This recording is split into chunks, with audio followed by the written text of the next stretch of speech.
On va parler d'aspects dangereux de ce changement climatique, puisqu'il n'y a pas que des aspects positifs, mais il faut aussi intégrer des événements positifs, puisque je considère que, étant jeune, vous avez dans la vingtaine d'années, eh bien, vous êtes un petit peu l'avenir en fait de cette agriculture, et je voudrais vous donner des différents messages pour l'agriculture en France. Alors, il faut que je mette en diapo. Il est là le bouton. Voilà, donc je suis également chasseur de rage, ouais. Et je suis présent sur les réseaux sociaux et je m'amuse bien sur les réseaux sociaux, on viendra dessus. Alors je commence par la conclusion. C'est très bizarre, mais j'aime bien commencer par la conclusion, puisqu'en réalité, vous allez avoir la conclusion en tête pendant tout le déroulé de la présentation et vous allez vous rappeler de cette conclusion à chaque fois. Et il y a un mot qui est écrit en rouge ici, c'est le mot anticiper. En réalité, pour répondre à la question opportunité et catastrophe, bah, la clé, c'est d'anticiper. Si vous avez la même agriculture, les mêmes productions dans la même région, avec la même façon de cultiver en 2050, on est sur la catastrophe. Si vous anticipez les impacts du changement climatique avec les études qui sont faites à ce sujet, là, bah, on est plutôt sur certaines opportunités. Il faut les saisir.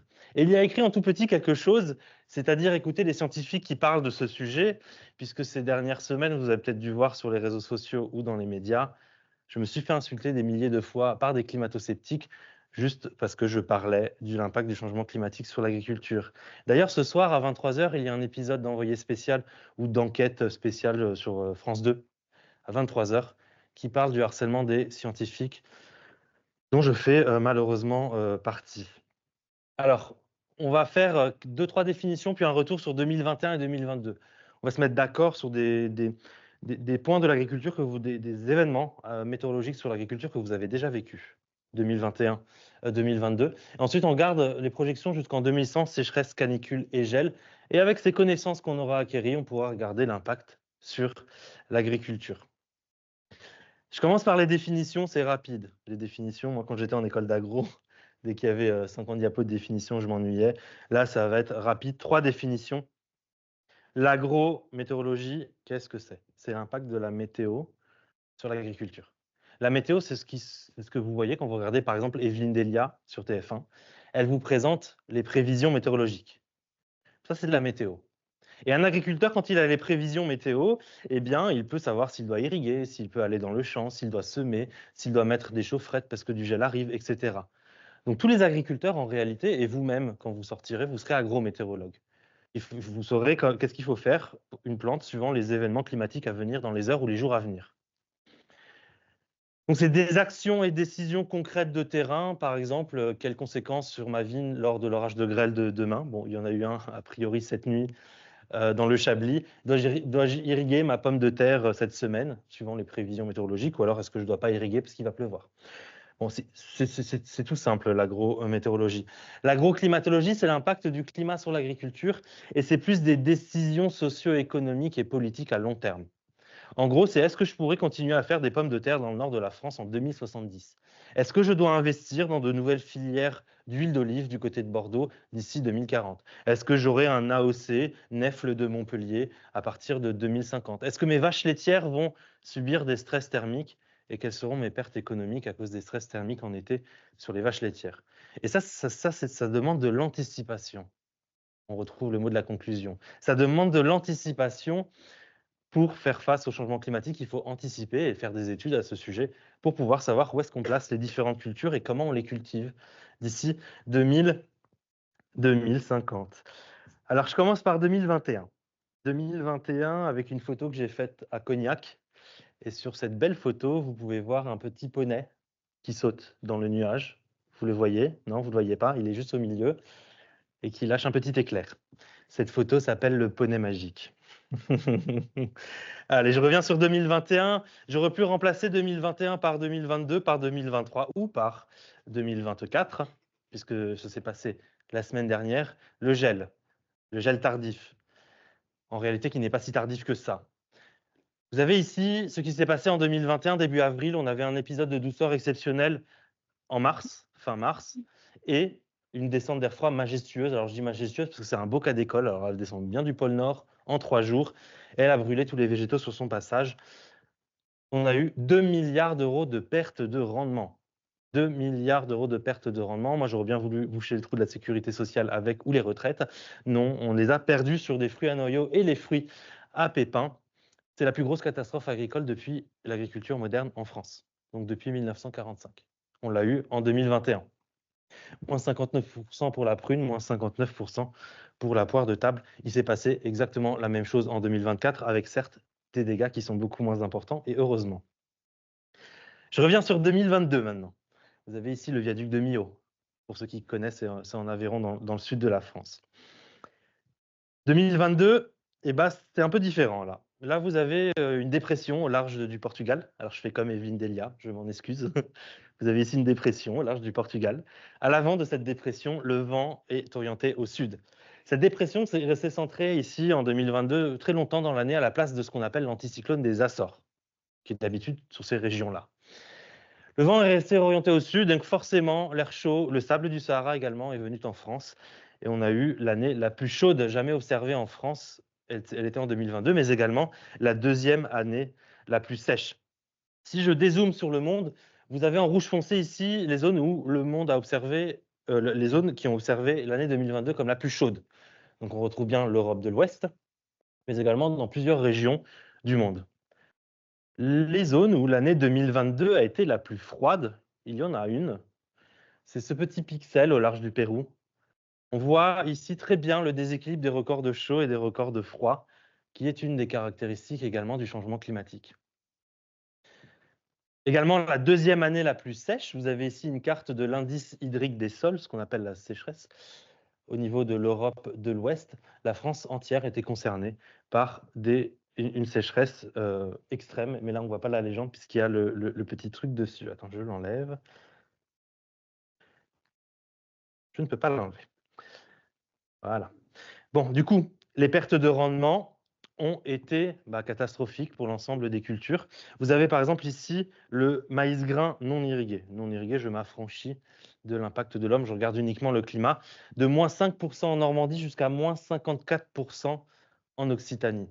Moins 54% pour le maïs grain, ça veut dire qu'au niveau de la rentabilité, on n'y est pas. Et qu'on peut se poser la question légitimement de certaines cultures dans l'avenir lorsque la rentabilité n'y est pas. Sans même parler de l'environnement et de l'eau, on regarde ici l'aspect économique. D'accord. Je me disais, il y a un fantôme dans la pièce. Alors du coup, voici le blé d'hiver. Le blé d'hiver, c'est un peu différent. On a des hausses de rendement sur le nord-ouest. Je vous l'expliquerai tout à l'heure. Gardez-le en tête. Et puis, vous avez des baisses de rendement dans le sud jusqu'à moins 17%.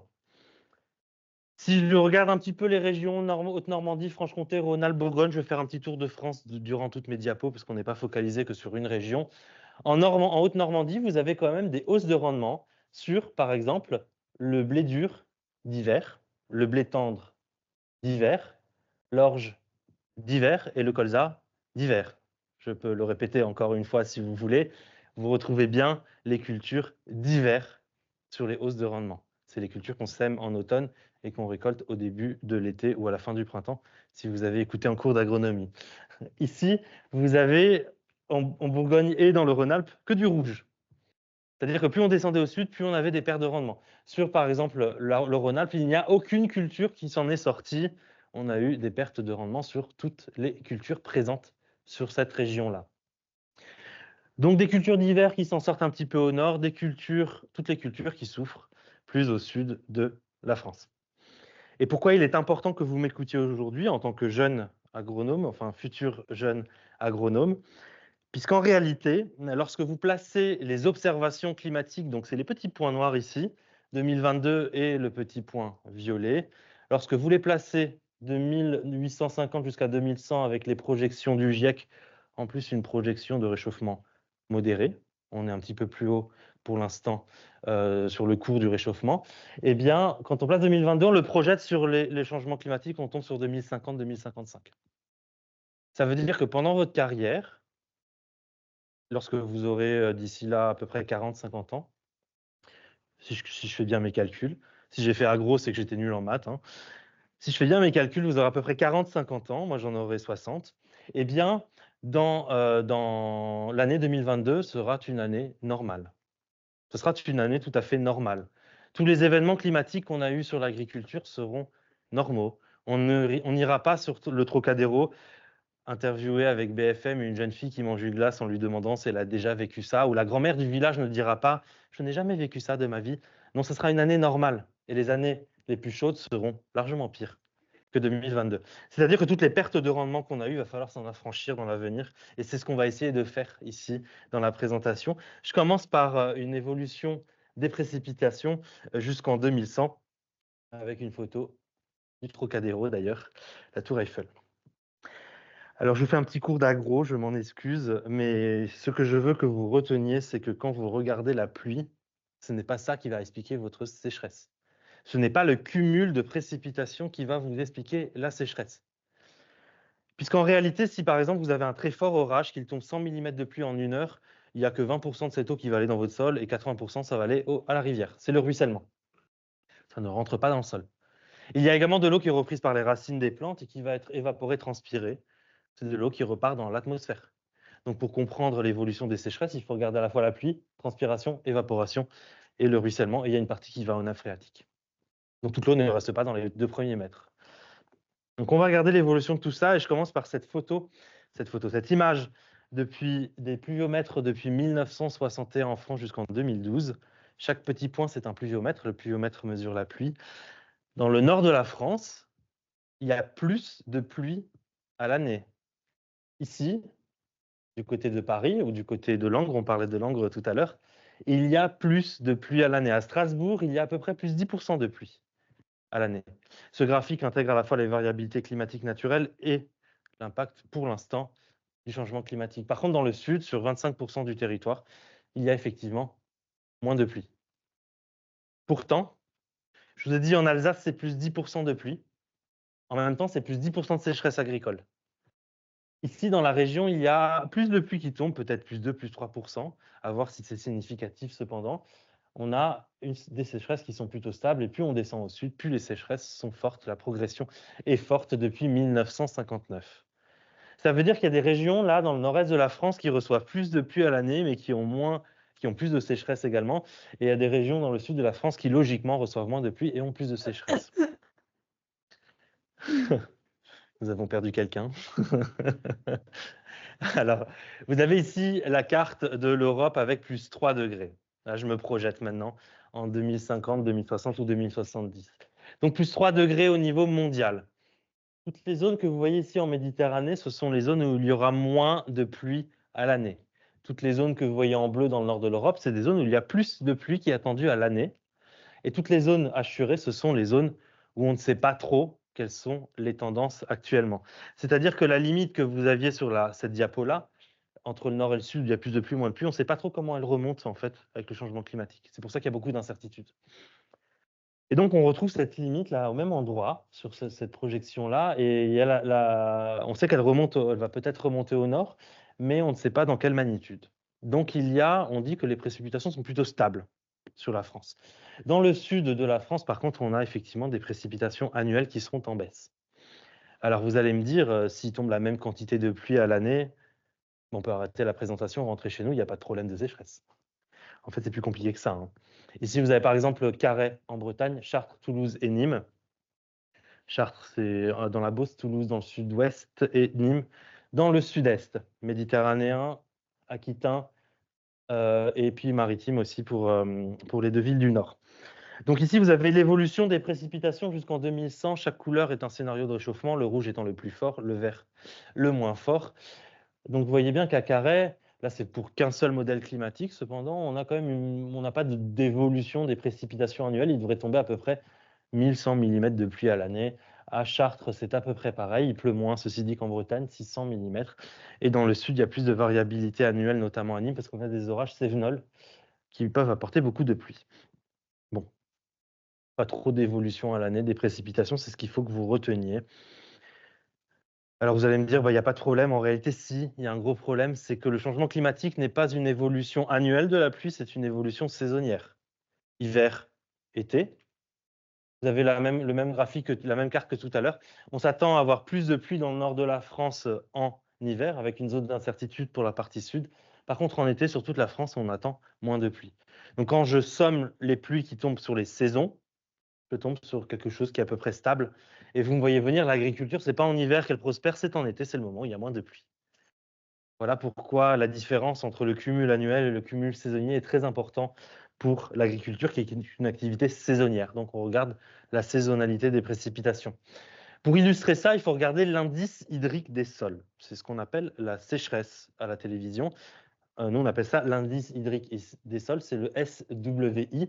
Donc en gros, quand on est dans le jaune, c'est que le sol est saturé en eau, il est plein d'eau. Et quand on est dans le rouge, c'est qu'il n'y a plus d'eau pour les plantes.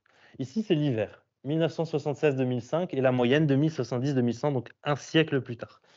Ce qu'on voit, c'est qu'il n'y a pas trop de modifications, surtout dans la partie nord de la France. On est à peu près sur la même quantité d'eau disponible pour nos plantes dans les sols. C'est une des raisons pour lesquelles les cultures d'hiver s'en sortent mieux, d'ailleurs. En été, par contre, en été, il y a moins de pluie, c'est ce que je vous ai dit.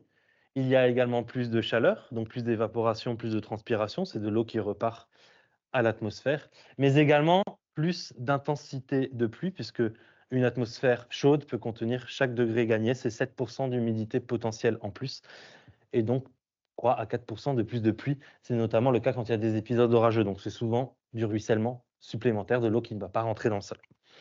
Et donc, on voit bien ici l'assèchement, surtout sur la partie ouest et sud de la France. Donc, la sécheresse progresse en été notamment. Elle s'allonge aussi sur les périodes automnales et printanières. Par contre, il tombe à peu près la même quantité d'eau, suivant les modélisations climatiques, parce que c'est l'hiver qui rattrape cela. Je terminerai par cette diapositive sur les précipitations, puisqu'on n'a plus besoin d'avoir de sécheresse pour avoir des impacts dus à la sécheresse. Ici, le 28 juin 2019, en Méditerranée, chez moi d'ailleurs, dans mon village, ici, il a fait 46,1 degrés. C'est notre nouveau record national. Alors 46,1 degrés, on dépasse la limite génétique de résistance de toutes les espèces, même de la vigne et le levier présentes sur place. Cependant, il y avait aussi le Mistral qui soufflait à 40 km/h avec 8% d'humidité dans l'air. Donc on a eu un effet sèche-cheveux. C'est quelque chose qu'on a découvert en France, qui ne s'est jamais arrivé dans le monde. C'est-à-dire qu'il y a tellement d'évaporation et de transpiration que toute la plante brûle, même s'il y a de l'eau dans les sols. En fait, la plante n'a pas le temps de récupérer cette eau. Il se forme des cavités d'eau, des bulles d'air à l'intérieur du bois, et donc tout le rameau qui après cette bulle d'air ne reçoit plus d'eau, et il dessèche en quelques heures. En 4 heures, nous avons perdu 12% des vignobles de la région. En 4 heures. C'est l'équivalent d'un gel, sauf qu'on n'avait jamais observé ça. C'est ces nouveaux cas de sécheresse éclair qui ne sont pas forcément observés dans le rapport du GIEC, parce que c'est des phénomènes très locaux et qui ne sont pas très bien pris en compte par les modélisations à grande échelle. Voilà pour l'eau. Maintenant, on passe à la température. Ça sera plus rapide que l'eau parce que je considère que vous connaissez ces figures. Ici, c'est l'évolution de la température en France. C'est plus 1,7 degré depuis 1959. Ce n'est pas juste une évolution de la température moyenne, c'est carrément une remontée des climats par le sud.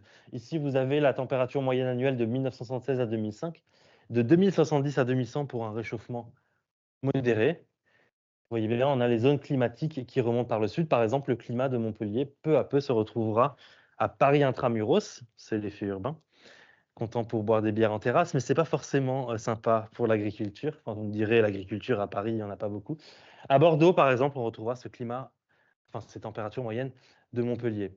Ça, c'est très important que vous reteniez ces cartes-là, parce que la température moyenne annuelle, eh bien, toutes les aires de répartition des cultures vont découler de cette carte-là.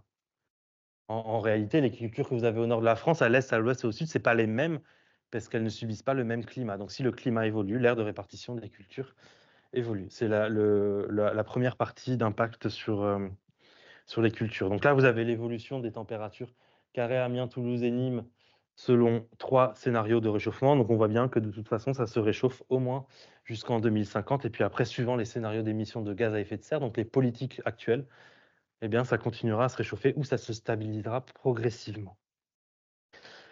Alors, on ne regarde pas que les températures moyennes en agriculture. On regarde les canicules. Pourquoi? Parce que votre maïs, quand il est en pleine floraison et qu'il est en pleine reproduction, lorsqu'il subit des températures au-dessus des 35 degrés, il y a des problèmes de reproduction. On a eu par exemple la filière popcorn qui a beaucoup subi l'impact de 2022 parce qu'il a fait plus de 35 degrés pendant presque une partie de l'été, pendant la floraison. Lorsque votre tomate, votre courgette, si vous faites du maraîchage, subit des températures au-dessus des 35 degrés, eh bien en réalité, c'est pareil, les fleurs sèchent et tombent. C'est une courgette, une tomate en moins. Le blé, il a ce qu'on appelle l'échaudage. Entre 25 et 30 degrés, il ralentit la croissance de son grain, donc on a des pertes de rendement. Donc on ne regarde pas que la moyenne annuelle, ça détermine l'aire de répartition des espèces, on regarde les extrêmes. Et ce sont les canicules pour les extrêmes. Ici, vous avez les canicules en France de 1940 à 2023. Alors, vous ne les avez pas connues, parce que vous êtes relativement jeune. Moi non plus, d'ailleurs, je ne les ai pas toutes connues. Par contre, il faut savoir qu'avant les années 2000, en France, il y avait déjà des canicules. 1947, 1976, 83, 75. Il y avait déjà des canicules. Le changement climatique n'est pas à l'origine des canicules en France. Par contre, après les années 2000, vous voyez qu'on a une augmentation de la fréquence et de l'intensité. Il y en a 4 fois plus maintenant. Et de toute façon, vous avez toujours connu cette ère-là, vous, puisque vous êtes né dans ce qu'on appelle l'ère des canicules. Avant, on parlait de risque des canicules en été. Maintenant, on parle de saison des canicules. Pour vous, ça vous paraît normal d'avoir des canicules en été, mais avant, c'était chaque année sur 4, et encore, elles étaient beaucoup moins intenses. 2003 a fait 17 000 morts en France de chaleur, essentiellement, malheureusement, dans les EHPAD. Bon, maintenant, on a amélioré la progression. Je vous laisse imaginer que 2003 sera une canicule tout à fait classique en 2040-2050. Ceci dit, ne souriez pas trop, parce que ce sera vous qui serez dans les EHPAD d'ici là. Alors, vous avez tout intérêt à limiter les gaz à effet de serre, parce que vous subirez la chaleur plus tard. Vous avez ici le nombre de jours à 35 degrés. En 1960-1980, il y avait entre 0 et 1 jour à 35 degrés par an à Paris. Il y avait entre 0 et 1 jour à 35 degrés à Auxerre, à Nevers, à Angoulême, à Bordeaux, même à Carcassonne, entre 2 jours et 3 jours à Perpignan et à Nîmes. En gros, il y avait très peu de jours au-dessus des 35 degrés en France. En moyenne, c'était rare. Maintenant, les jours à 35 degrés, ça vous paraît normal, mais à l'époque, c'était assez rare. Par contre, quand vous regardez le graphique d'à côté, 2080-2100, dans le sud de la France, on pourrait dépasser les 40-50 jours au-dessus des 35 degrés par an. Et ça, c'est un scénario de réchauffement plutôt fort. Et encore, les modèles climatiques que j'utilise depuis le DRIAS, un site internet consultable en ligne, eh bien, ils sous-estiment les extrêmes climatiques froid et chaud. Ils font bien la moyenne, mais ils ne font pas très bien les extrêmes climatiques. Donc vous avez ici Carhaix, Lyon, Toulouse et Alès. Carhaix, c'est en Bretagne, je rappelle. Donc vous avez le nombre de jours à 35 degrés de 1950 à 2100, avec une très belle évolution à la hausse à Toulouse et à Alès, ou des villes qui pourront être très insupportables en été. J'habite là-bas, malheureusement. Avec à Alès, par exemple, certaines années, on pourra atteindre les 70 jours au-dessus des 35 degrés par an, ce qui veut dire tout l'été. En gros, c'est une canicule perpétuelle du début de l'été à la fin de l'été. Bon, les cultures, en gros, vont en pâtir, mais on reviendra dessus. Je termine par les températures basses avant de passer à l'agronomie. Donc ici, c'est le nombre de jours de gel. À l'inverse du nombre de jours à 35 degrés, bah forcément, le nombre de jours de gel diminue. Ici, il y en avait à peu près 50 par an dans l'avenir pour un scénario modéré en plus. On sera sur à peu près 20 à 30 par an, même 10, suivant les années. Le nombre de jours de vagues de froid, c'est la même figure que tout à l'heure, mais pour les vagues de froid, chaque bulle est une vague de froid, bah, il diminue. La dernière vague de froid qu'il y a eu, c'est en 2018, et celle que vous avez connue et que j'ai connue, c'est 2012. C'est la plus importante de notre vie. Sachant que 2012 est tout à fait ridicule par rapport à 87, 85, 56, 54, 63, c'est l'hiver de l'abbé Pierre, et 70, donc des canicules qui étaient beaucoup plus fortes que celles qu'on a connues. Donc en fait, nous, on n'a vraiment connu qu'une seule vague de froid dans notre vie. La dernière vague de froid remonte à 2018, qui était tout à fait ridicule, et depuis 2010, on a eu 3 vagues de froid pour 20 canicules.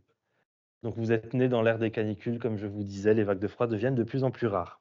Je rappelle que ce n'est pas parce qu'il fait moins 1 degré dans votre arrêt de bus que c'est une vague de froid. Parce que je vois souvent ça dans les infos. Et ici, vous avez le nombre de jours de gel à Carhaix, Amiens, Toulouse et Nîmes. Alors vous allez me dire, ouais, c'est super, le nombre de jours de gel est divisé par 1, par 2, par 3 dans l'avenir. Donc il y a moins de pertes de rendement sur l'agriculture. En réalité, le gel, il a 3 facteurs importants pour l'agriculture. Le premier point, c'est qu'il structure les sols en hiver. Le deuxième point, c'est qu'il nettoie les parcelles. C'est-à-dire que quand vous avez des maladies, des pucerons, etc., il fait moins 10, moins 15 pendant 3-4 jours, ça les tue. Donc la pression de maladie est moins importante au printemps.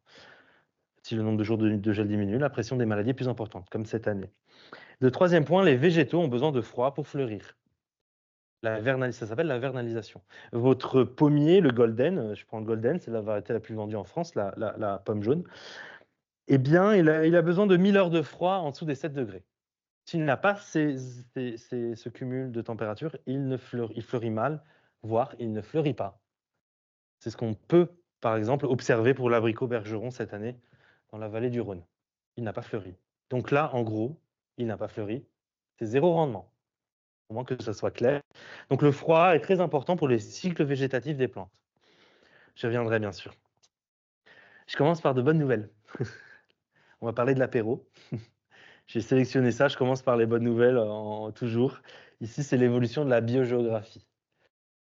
Premier chapitre d'agrométéo, la biogéographie, c'est l'ère de répartition des espèces. Biogéographie. La biogéographie, c'est des études qui viennent des forêts, en réalité. Ici, ça a été fait par le projet Carbophore en 2006, par l'INRA de Nancy. 2000, 2050, 2100. Vous avez ici en rouge, par exemple, la zone du chêne vert méditerranéen. C'est chez moi, la zone du chêne vert méditerranéen, je viens de Montpellier. La zone du chêne vert méditerranéen est accompagnée du thym, du romarin, des cigales, mais également de la pétanque, du ricard, de la piscine. Les vacances, c'est la garrigue, la zone rouge. C'est le chêne vert méditerranéen. Cette garrigue est accompagnée de l'olivier, de la vigne, de l'abricot, du maraîchage, de la tomate, de la ratatouille, etc. Elle est accompagnée d'une agriculture. Ici, dans le bassin parisien, vous êtes dans la zone châtaignier. Vous connaissez le châtaignier, il y en a dehors. Il n'y en a pas chez moi des châtaigniers. Il y en a chez vous, sauf en altitude chez moi. Mais chez vous, il y en a beaucoup. On appelle ça l'ensemble atlantique. L'ensemble atlantique, quand vous sortez, il y a du chêne pédonculé, il y a du hêtre, de l'érable, il y a des bouleaux. C'est les plantes que vous avez autour de vous. Et ben, ces plantes-là sont accompagnées d'une agriculture particulière, les vaches laitières, les prairies, le colza, le blé, le maïs. On peut retrouver d'autres cultures dans la Beauce. Donc chaque forêt, en général, est accompagnée d'un type d'agriculture. C'est simplement que chaque forêt est accompagnée d'un climat, et donc ce climat-là est accompagné d'agriculture également. Et donc quand ils ont fait ces études-là en 2006, ils ont montré que le climat aquitain remontait sur le bassin parisien, tandis que le climat méditerranéen, enfin, certaines caractéristiques du climat méditerranéen remontent vers Lyon, Toulouse et Bordeaux. Donc les végétaux qui sont présents anciennement ici vont progressivement faire place à des végétaux plutôt aquitains. Tandis que les végétaux aquitains vont progressivement faire place à des végétaux méditerranéens. En tout cas, potentiellement, ils peuvent s'implanter parce que le climat leur est favorable alors qu'il ne l'était pas avant. Donc les paysages vont être amenés à évoluer. Et quand j'ai vu ces cartes-là, je me suis dit, est-ce que quelqu'un l'a fait pour l'agriculture? En réalité, ça n'a pas été fait. Eh bien donc, je l'ai fait. Je le présenterai tout à l'heure, mais là, j'ai isolé le chêne vert méditerranéen, donc l'ancienne zone, la garrigue, et puis qui remonte dans l'avenir. Donc ça, c'est une apparition, c'est intéressant, c'est une opportunité pour cet arbre. Par contre, il y a une catastrophe en parallèle, c'est que le hêtre, lui qui était adapté à notre climat en 2000, et 2100, il est relégué vers l'Allemagne et vers les Flandres. Donc le hêtre disparaît de nos paysages progressivement. Le hêtre disparaît de nos paysages. Par exemple, la forêt ici de Massane, qui est représentée par les petits points, chaque petit point est un hêtre. 2004, 2007, 2013, 2008, 2018, pardon. En bleu, c'est un arbre vivant. En rouge, c'est un arbre mort. Ce qu'on observe, c'est que la régénération naturelle de la forêt est beaucoup plus lente que la mortalité des hêtres qui composent la forêt, parce que cette zone de hêtres se situe dans les Pyrénées-Orientales. C'est la dernière forêt de hêtres le plus au sud de la France, de même presque de l'Europe. Et donc, elle sort progressivement de la biogéographie. C'est-à-dire que le climat maintenant qu'il y a dans les Pyrénées-Orientales n'est pas favorable au développement du hêtre, qui a des racines superficielles, trop sensibles à la sécheresse. Et donc, il meurt. Donc, on a une mortalité forestière, c'est le premier impact qu'on observe. Cette mortalité forestière est peut-être accentuée par certaines maladies qui elles-mêmes sont accentuées par la sécheresse, qui rend les plantes sensibles à ces maladies. Ici, vous avez la forêt de Clans dans les Alpes-Maritimes. Je reviens chez vous à Fontainebleau, ou alors en Suisse, ou alors ici dans le Doubs, le 25, et à Nézel-et-Granges. Je ne sais pas où c'est, mais ça doit être complètement paumé vu le nom. Eh bien, vous avez des arbres qui meurent comme ça dans les forêts. C'est simplement que l'arbre est né dans cette forêt, il a grandi, il a prospéré, mais son climat s'en va et lui, il reste là. Et donc, progressivement, il meurt. Il est remplacé par d'autres espèces, mais ces espèces-là ne rentrent pas aussi vite parce que le climat est le changement climatique est beaucoup plus rapide que la régénération des écosystèmes. Et donc, c'est l'homme qui doit apporter ces espèces-là. La garrigue ne court pas dans le TGV pour aller s'implanter dans le Doubs, eh bien, c'est nous qui devons la remonter. Et quand on regarde toutes les essences, donc le châtaignier, très sensible, il y a aussi des maladies qui l'attaquent malheureusement. Le pin sylvestre, on retrouve le frêne, donc là, on a de la mortalité dans toutes les forêts. Cette mortalité se voit aussi sur le pourcentage de bois mort en volume, le volume de bois mort, pardon. Depuis 2016, on a une augmentation du volume de bois mort dans nos forêts.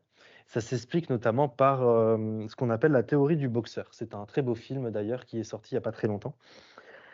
La théorie du boxeur, c'est si vous êtes un homme ou une femme et que un boxeur ou une boxeuse vous donne un coup ça va, vous résistez. Bon, ça dépend des personnes, mais moi je tomberai. Si on vous donne un deuxième coup 1 mois plus tard, ça va. Si on vous donne un coup tous les mois, ça va. Par contre, si on vous donne un coup, puis une minute après un autre coup, puis encore un autre coup, vous tombez. En fait, ce n'est pas les coups qui font que vous tombez, c'est la régularité de ces coups qui font que vous tombez. La forêt, c'est pareil, les écosystèmes, c'est pareil, l'agriculture, c'est pareil. Et ben, en réalité, c'est quand on a un coup, un gel tardif. On a un coup, on a une sécheresse, et puis on a une canicule derrière. Si c'est espacé dans le temps, ça va. L'écosystème peut se régénérer. Par contre, si c'est plus rapide que la régénération de l'écosystème s'effondre. Et en fait, ce qui se passe, c'est que nos écosystèmes commencent à subir tous ces coups. Et ça se voit maintenant, puisque avec la théorie du boxeur, il y a un petit décalage par rapport à la mortalité de ces arbres. Donc Toulouse et Nîmes. Toulouse pourrait devenir une zone de garrigue, avec cependant beaucoup de potentiel d'agriculture. Et Nîmes, de steppe savane. Donc là, ce n'est pas le roi lion, je vous rassure. Ça restera les Cévennes, mais ce sera un petit peu plus jaune avec de la végétation un petit peu plus clairsemée. Alors j'arrive à l'apéro, comme je vous ai dit. Je commence par la cacahuète, parce que je veux parler aussi de potentiel agricole. On verra après les aspects plus négatifs, mais sur l'agriculture, on a quand même des potentiels positifs. La cacahuète, par exemple, son aire de répartition de la culture, ici en vert, c'est 100% de réussite, en marron, c'est 5-20%. Eh bien, vous voyez qu'elle remonte par le sud. L'aire de répartition de la cacahuète remonte par le sud, c'est-à-dire que ça pourrait être une culture d'avenir en Europe, à condition, bien sûr, de créer les filières derrière. Parce que le plus simple est de planter la cacahuète, de la récolter et de la manger, c'est encore plus simple. Par contre, c'est qui la stocke, qui la consomme, qui la transforme, qui fait des échanges internationaux? C'est ça le plus compliqué, c'est d'en faire une filière. Et pour faire une filière, il faut à peu près 30 ans. C'est-à-dire que si vous plantez des cacahuètes et vous développez une filière cacahuète, c'est dans 30 ans qu'elle sera intéressante économiquement parlant. Et que ce ne doit pas être les agriculteurs qui financent ces filières-là, mais ça doit être aussi le rôle des différents États européens.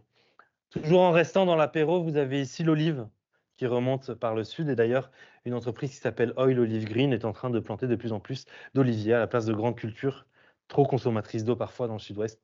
Maintenant, ils mettent des oliviers qui sont moins consommatrices d'eau et plus résistantes aux fortes chaleurs. C'est aussi l'adaptation au changement climatique. Pour consommer moins d'eau, on ne change pas que la variété, on peut changer d'espèce. Et ça peut consommer moins d'eau. Je reviendrai dessus après. La patate douce, alors je vous rassure, il y aura toujours des frites à McDonald's et à votre kebab du quartier. Cependant, peut-être que d'ici 2040, on aura de plus en plus de frites de patates douces dans nos plats préparés ou alors au restaurant ou même chez vous ou même dans vos étals puisque la patate douce remonte par le sud. Le niébé qui est un haricot africain intéressant parce que c'est une légumineuse, ça fertilise les sols. Pareil, il pourrait remonter. Et on travaille actuellement sur le niébé avec des chefs étoilés puisque je considère qu'il faut aussi mettre du social dans ces nouvelles filières, créer du lien aussi avec notre alimentation. C'est pas en proposant du niébé qu'on va manger du niébé. Il faut aussi qu'on sache comment le cuisine, qu'on fasse des effets de mode aussi avec les chefs étoilés. Et créer la filière, c'est aussi donner envie de consommer. Voilà. Moi, je n'ai jamais mangé du niébé, je suis pressé d'en manger. Alors, vous connaissez tous le houmous, le pois chiche qui n'était pas présent dans nos contrées, bah, peu à peu, il pourra remonter. Et là, ce qui est intéressant, c'est que la filière existe déjà. Alors, je suis libanais. Le houmous n'est pas un dips pour les chips. Le houmous aromatisé au bacon, ça n'existe pas aussi. Normalement, c'est un plat qu'on mange avec de la viande chez nous. Mais ceci dit, je suis très content de le voir dans les rayons, puisqu'en plus, c'est une culture qui s'adaptera au changement climatique, plus résistante aux fortes chaleurs, notamment, aux dépens d'autres cultures. Parce qu'on a des cultures qui sont présentes actuellement en France, ici c'est le maïs grain, mais qui progressivement pourraient disparaître. Pas pour des raisons de consommation d'eau, pas pour des raisons écologiques, mais pour des raisons de rentabilité.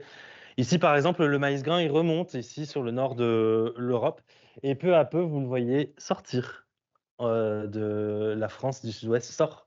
Or, c'est l'une des régions les plus productrices de maïs. Donc, c'est-à-dire qu'il y a des filières qui vont apparaître, oui, mais il y a des filières qui vont disparaître. Et là, je reviens au mot anticiper. Il faut anticiper ces évolutions. Parce que si vous attendez 2040 pour vous dire « Ah merde, le maïs, il y a trop de pertes de rendement », eh ben, c'est trop tard parce qu'il faut 30 ans pour créer une filière, donc il faut anticiper dès maintenant. C'est pour ça que j'ai commencé par la conclusion.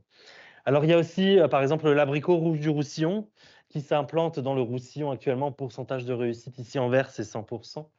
Et dans l'avenir, il pourrait remonter sur d'autres contrées et disparaître de sa zone d'origine, le Roussillon, parce qu'il ne fera plus suffisamment assez froid en hiver pour garantir une bonne floraison au printemps. Donc, on a toute l'aire de répartition. Le pommier, ici, dans les années 60, la pomme golden était très présente sur cet arc-là, de centre à l'Aquitaine jusqu'au sud-est de la France. 80, ça sera complètement l'inverse. Elle ne poussera pas sur là où les régions où elle pousse habituellement, actuellement, et il faut anticiper une remontée vers le nord-est. On peut planter d'autres variétés de pommes qui ont besoin de moins de froid pour fleurir. La vigne change aussi sa biogéographie. Je terminerai par ça. Vous avez par exemple ici dans le nord de la France des régions qui n'étaient pas concernées par la vigne et progressivement le champagne remonte sur le sud de l'Angleterre. Les vignobles que l'on avait du côté du Pic Saint-Loup ou de la vallée du Rhône remontent vers le Bordelais, remontent la vallée du Rhône. Le Bordelais remonte vers la Champagne et vers l'Alsace, c'est-à-dire que les cépages présents dans ces territoires-là pourront être cultivés ailleurs puisqu'il y aura des conditions climatiques qui le permettront. Par contre, le vin ne sera pas le même parce qu'il faut aussi considérer le sol dans ces études-là. Donc, ce n'est pas parce que vous plantez un cépage de Bordeaux en Alsace que ce sera du Bordelais. Ce sera un autre vin. On découvrira de nouveaux vins et comme vous voyez, en 2080, du côté de la Méditerranée, c'est pour le réchauffement le plus fort, le vin disparaîtra si on continue à émettre des gaz à effet de serre. Par contre, si on les stabilise, le vin sera toujours présent. Et je sais que c'est un très bon argument pour certains, le vin. Alors arrêtez de polluer, comme ça vous pourrez faire la fête le jeudi soir. Et on est jeudi soir, non? Il y a une fête après? Alors, vous avez ici, par exemple, des exemples d'articles de journaux. Par exemple, LVMH achète de plus en plus de terres en Angleterre pour délocaliser le champagne. LVMH détient beaucoup de terres de champagne. Par exemple, les vins de Hauts-de-France signés Terre Noveo sont produits actuellement, alors qu'il n'y avait pas de vin au nord de Paris, etc., etc. La vigne évolue aussi sur le même territoire, c'est-à-dire qu'il y a des territoires comme les Pyrénées-Orientales où il fait trop chaud et trop sec en plaine, et ben on remonte en altitude. Les terroirs des vignes évoluent, la vigne évolue avec son temps. Voilà pour la biogéographie. Maintenant, je vais parler de l'évolution de la phénologie. La phénologie, c'est les différents stades de développement des cultures. En gros, c'est bourgeon fermé, bourgeon ouvert, floraison, première feuille, maturité, récolte. C'est les stades de développement des cultures. Mais en même temps, je pense que vous devez le savoir en école d'agronomie. Donc, ici, vous avez un graphique des vendanges à Beaune depuis 1659. Là, vous faites de l'agroclimatologie pure. 1659, c'est la plus longue série phénologique de France. Donc ça fait 4 siècles, si je compte bien à peu près. Et vous voyez des évolutions climatiques naturelles, donc de variations des dates de vendange qui sont très corrélées à la chaleur de l'été. Et progressivement, quand on a mis en place du changement climatique, à cépage constant, on a une évolution à la baisse des dates de vendange. Maintenant, avant, on les faisait entre le 23 septembre et le 3 octobre. Maintenant, c'est courant d'en avoir quelques-unes en août. Ici, c'est la plus longue série phénologique du monde, puisqu'en l'an 812, l'empereur japonais, qui trouvait que ces cerisiers étaient très beaux quand ils fleurissaient, a décidé qu'à Kyoto, ce serait une fête, la floraison des cerisiers. Donc depuis 812, on célèbre la floraison des cerisiers au Japon. Et on note du coup la date de fête. Et donc on retrouve bien des évolutions climatiques naturelles avec des extrêmes assez rares. Et puis là, on a une belle plongée qui correspond à l'avancée de la date de floraison. La floraison se produit à peu près 2 semaines plus tôt qu'auparavant. Je prends maintenant le marronnier officiel de Suisse, parce que les Suisses, ils ont un marronnier officiel qui a un statut administratif. À l'époque, dans les années 1800, le marronnier officiel de Suisse, lorsqu'on avait l'éclosion du premier bourgeon, on passait des taxes d'hiver aux taxes de printemps. C'était officiellement le printemps en Suisse. Maintenant, nous sommes taxés toute l'année, que ce soit en Suisse ou en France. Mais ceci dit, on note toujours la date d'éclosion. Le sautier, c'est une personne de la mairie de Genève, note cette date d'éclosion. Et ils ne savaient pas à l'époque qu'ils allaient observer le changement climatique. Et donc là, on a gagné un mois sur la date d'éclosion. Avec un petit retour, c'est sûrement dû au manque de froid, avec une floraison qui se décale de nouveau. Je prends tous les vignobles de France, c'est pareil. On a gagné 18 jours. Vous allez me dire, c'est sympa, ça fleurit plus tôt, on récolte plus tôt. C'est quoi le problème? En réalité, c'est qu'on peut avoir des déphasages entre les stades sensibles des plantes et des phénomènes climatiques. Parce que si les stades sensibles évoluent dans l'année et qu'un phénomène climatique est là, ça se superpose et on a des pertes de rendement. Et là, il y a deux exemples les plus célèbres en France, c'est le gel et le goût du vin. Ici, vous avez fin mars 2021, 25 à 30 degrés sur une très grande partie de la France. Début avril, 7 jours plus tard, 30 degrés de moins entre 0 et -8. Donc forcément, ce qui s'est passé, on appelle ça un faux printemps fin mars. On a eu une floraison précoce et une destruction par le gel. Ça, c'est un des impacts du changement climatique, de le décalage de la phénologie, puisque entre 1970 et 2000, vous avez ici le débourrement du 11 mars au 11 mai jusqu'au sein de glace. Le débourrement et les dernières gelées. Quand on superpose les deux, c'est là où il peut y avoir du gel après floraison, donc des pertes. Depuis 2015 à peu près, et même progressivement ça s'est installé, le débourrement a lieu 2 à 3 semaines plus tôt, mais on n'a pas forcément perdu 2 à 3 semaines de gel.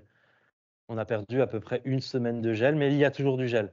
Sauf qu'avant, le gel il avait lieu sur du -5, mais bourgeons fermés. Maintenant, le gel il fait plus -5, il fait peut-être -3, il fait un peu plus chaud, mais sur floraison. Et donc on a des dégâts importants. Et cette évolution, et notamment, a été étudiée par le World Weather Attribution, qui ont attribué effectivement au changement climatique la catastrophe d'avril 2021, avec plus de 60% de probabilité de revivre ce gel catastrophique qui a fait 2 milliards d'euros de dégâts à cause du changement climatique. Deuxième exemple, qui va peut-être vous intéresser, c'est le vin. Le vin que vous avez bu quand vous étiez plus jeune, mais ceci dit, alors j'espère que vous ne buviez pas du vin quand vous étiez plus jeune, mais monsieur, peut-être, lorsqu'il y a 20 ans, quand vous buvez du vin, eh bien, il n'a pas le même goût que le vin que vous buvez maintenant. Parce que dans votre biberon, bien sûr, il n'y avait pas de vin, rassurez-moi. Eh bien, le vin du même cépage, du même terroir, il n'a pas le même goût. Parce que les conditions de maturation de la grappe, lorsqu'elle doit maturer la fin du cycle dans le vignoble, ont changé. Il fait plus chaud et il fait plus sec. Ici, vous avez une augmentation du degré d'alcool dans le Languedoc-Roussillon. Il a augmenté de 2% à peu près, même un peu plus. Ici, tu as à Cognac, l'alcool aussi a augmenté de 2%. Qu'est-ce qui se passe? C'est que le remplissage des baies, il a été décalé dans le temps. Avant, il se faisait entre août et septembre. Maintenant, il se fait plutôt en juillet et en août. Tandis que le stress hydrique, donc la sécheresse, est plus importante. Donc, ça veut dire que le remplissage des grappes se fait de plus en plus dans des conditions sèches. Et là, c'est comme la grenadine. Si vous avez de l'eau sucrée, vous mettez beaucoup d'eau, c'est très dilué, il y a peu de sucre. Si vous avez de la grenadine et vous mettez un petit peu d'eau, c'est très sucré. Bah, la grappe, c'est pareil, elle a moins d'eau pour diluer son sucre et remplir ses grappes d'eau. Le sucre est très concentré et quand on récolte la grappe, vu que c'est le sucre qui fait l'alcool, eh bien, il y a plus d'alcool. Voilà pourquoi le taux d'alcool augmente. En fait, c'est une évolution ici de la sécheresse à cognac que vous voyez sur le graphique.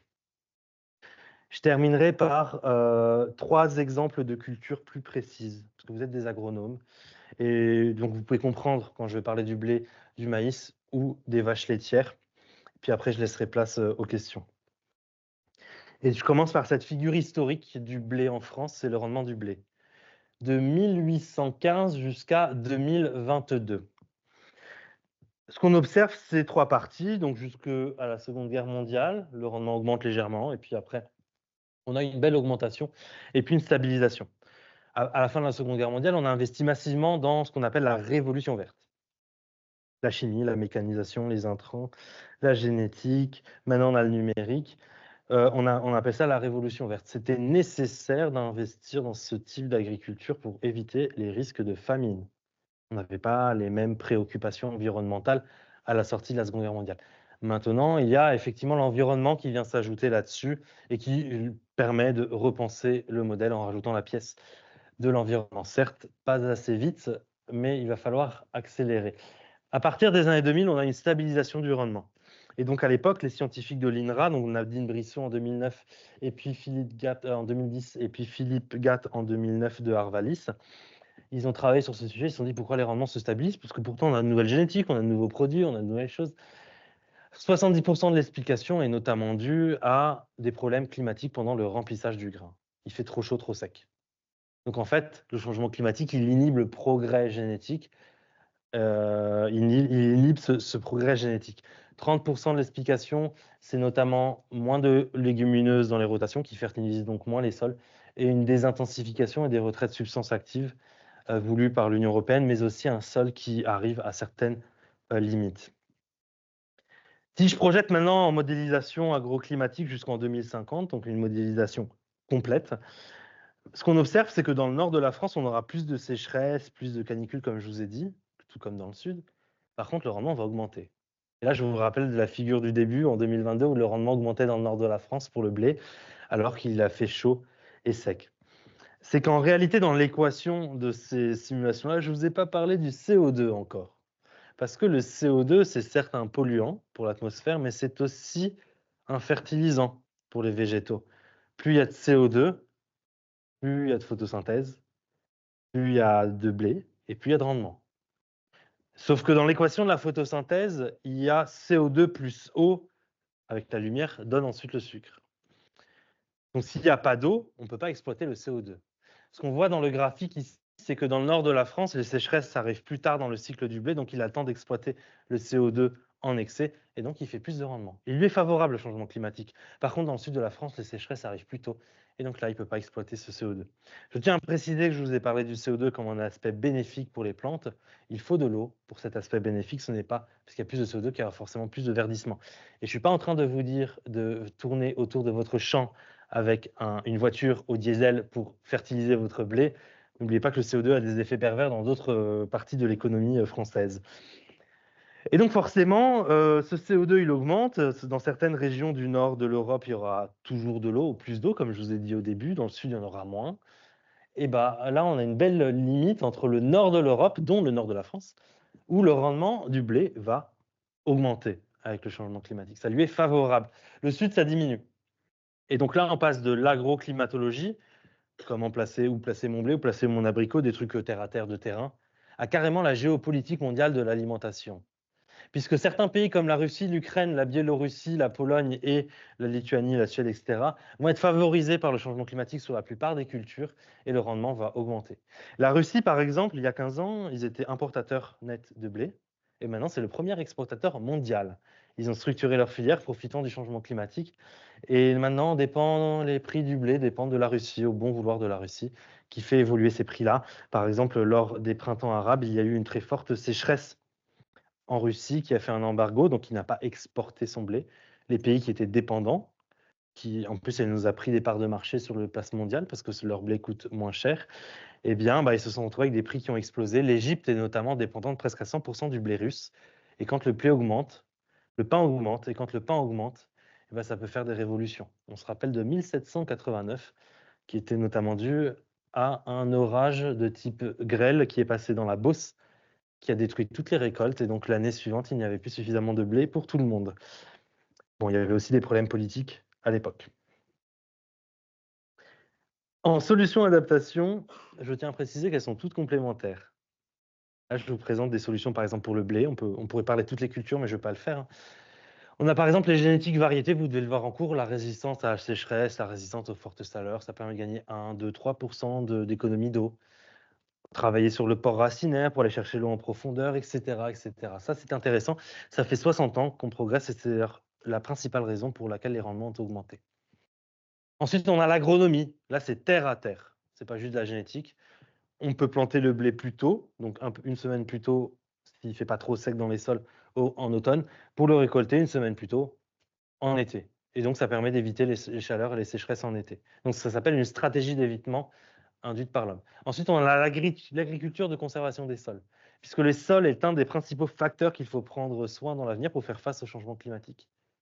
Parce que c'est dans vos sols que vous avez l'eau. Si vos sols ne retiennent pas l'eau, si vos sols ne sont pas vivants, si vos sols ne sont pas couverts, si vos sols sont régulièrement labourés, si vos sols reçoivent régulièrement des intrants, eh bien, ils n'auront pas forcément la vie nécessaire pour retenir cette eau-là. Plus le sol est vivant, plus il retient de l'eau. Et donc, il va falloir faire remonter la matière organique. Ça, c'est un principal enjeu pour vous, c'est de faire remonter la matière organique de nos sols pour qu'ils retiennent cette eau. Un sol qui est vivant, c'est un sol qui retient 5 à 10 % d'eau en plus. Sur une parcelle, c'est beaucoup d'eau sur un hectare. Ça veut dire 7 à 10 jours d'eau supplémentaires pour un blé en période de remplissage du grain. 7 à 10 jours d'eau supplémentaires, c'est 20 % de plus de rendement en cas d'une sécheresse. Ensuite, il y a les paysages. Vous avez un rôle aussi sur tout ce qui est gestion du microclimat, des haies, pour limiter le vent dans l'avenir. Le numérique, moi, c'est sur tout ce que je vous ai présenté, c'est du numérique, hein. De travailler sur de la modélisation d'impact du changement climatique. Le matériel, il y a les réserves en eau, les améliorations d'outils d'irrigation, les biostimulants, donc ça, c'est de nouvelles recherches. Et la biogéographie, mais c'est moins valable pour le blé, puisqu'on a des hausses de rendement. Donc, ce sera plus valable pour le maïs. C'est ma prochaine partie, avec une photo que j'ai faite à Barcelone d'ailleurs. Si vous connaissez la Sagrada Familia qui est juste là. Là, vous avez 7 éclairs qui font 13 km de haut. Le blé, le maïs, j'arrive directement à la conclusion. Hausse des rendements, stabilisation, bonnes et mauvaises années. Une bonne année à peu près chaque 3 ans, c'est le vert. En rouge, les mauvaises années. Dans le nord de la France, on s'attend au début à une hausse parce que le maïs aime bien la chaleur. Mais très rapidement, il est rattrapé par la sécheresse. Et dans le sud de la France, on a une diminution progressive des rendements. On a passé un peu l'âge d'or du maïs. Pourquoi? Parce qu'en fait, le maïs, contrairement au blé, déjà, il a 2 aspects. Le blé, il pousse, on plante en automne, on le récolte au début de l'été, donc il n'est pas là en été. Le maïs, lui, passe tout l'été dehors. Et autre point important, peut-être plus important, le maïs ne répond pas au CO2. Quelle que soit la concentration atmosphérique, la structure de sa feuille ne va pas, le CO2 ne va rien changer. Le blé, lui, est favorisé. Donc en fait, le maïs, il n'a aucun élément positif du changement climatique, il n'a que des éléments négatifs, sécheresse et forte chaleur. Donc les rendements vont diminuer. Et là, en adaptation, on a notamment la génétique espèce et la biogéographie, d'aller chercher de nouvelles cultures. Alors on pourra encore cultiver du maïs, je ne vous dis pas on arrête le maïs d'un coup parce qu'il y a une filière derrière, mais c'est que progressivement, d'année en année, on réduit le pourcentage de maïs pour passer sur d'autres cultures plus résistantes. C'est très progressif, je tiens à le préciser. Je vais passer le fourrage. Si vous avez des questions sur le fourrage, n'hésitez pas. Et je voudrais bien vous parler aussi des vaches. Parce que j'ai beaucoup parlé des cultures et peut-être que dans l'assemblée, il y a des personnes qui veulent faire de la production animale ou travailler sur le bien-être animal. Et dans un cadre de changement climatique, il est très important de considérer la température sur les animaux. Puisque tout comme les hommes, avec un grand H, tout comme les hommes, eh bien, nous sommes sensibles aux fortes chaleurs, notamment lorsqu'il y a de l'humidité. Et Vindelia, depuis 50 ans, elle vous ment à la télévision, même si vous n'étiez pas là il y a 50 ans, peut-être que quelques-uns si, désolé. Eh bien, elle vous ment parce qu'en fait, elle vous donne la température qu'il va faire demain. Mais en réalité, votre peau, elle ne ressent pas la température, elle ressent la température et l'humidité. S'il fait 32 degrés pendant le barbecue de fin d'année, 10% d'humidité, ça se passe bien. S'il fait 32 degrés, donc même température, 80% d'humidité, vous transpirez, vous vous sentez pas bien, eh bien, les animaux, c'est pareil. Il faut regarder la température et l'humidité, on appelle ça l'indice THI, Temperature Humidity Index, qui permet de connaître la sensibilité aux fortes chaleurs de nos animaux d'élevage. Donc plus il fait chaud et humide, plus on a une accentuation du stress.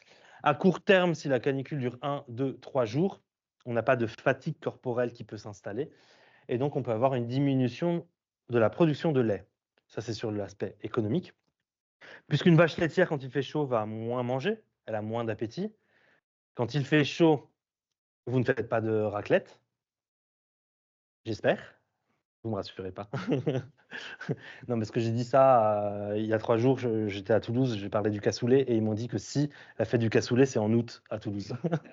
Je fais waouh, waouh. Donc normalement, vous avez envie de quelque chose de plus léger, des fruits, des légumes. Le vin, vous buvez moins de vin rouge en été, vous buvez plus du vin blanc ou du rosé aromatisé ou de la bière sans alcool.